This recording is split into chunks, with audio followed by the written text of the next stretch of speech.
You can't predict something, you can't control something, or you have the perception that something's going to get worse, okay?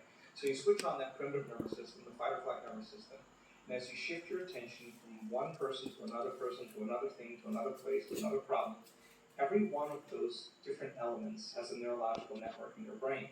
So the arousal of the hormones to say, pay attention, there's danger.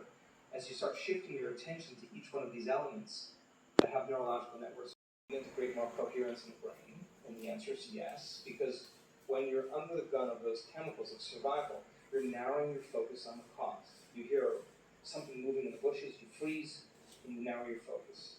And it's that narrowing of focus that tends to be obsessive. When we're in stress, we overthink things, we overanalyze.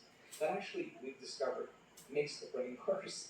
That actually makes the heart regulate more out of order.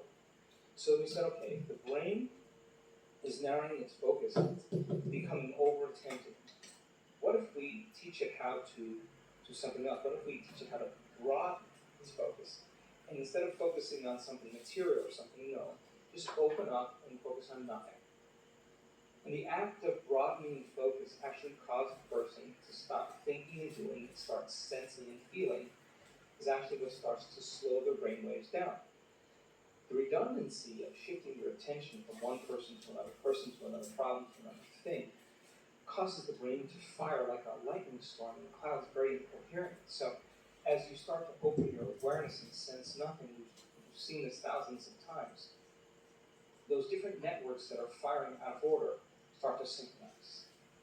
And when it syncs in the brain, links in the brain becomes more orderly, it starts to become more coherent.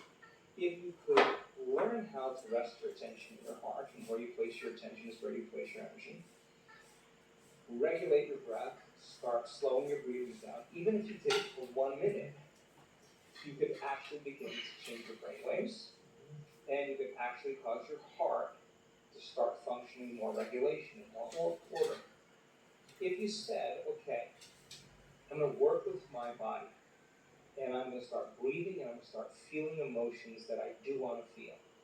Yes, it may take you a few minutes to get there, but if you keep practicing it over and over again, the heart starts producing a very profound signal. It starts to produce an external magnetic field. It's measurable.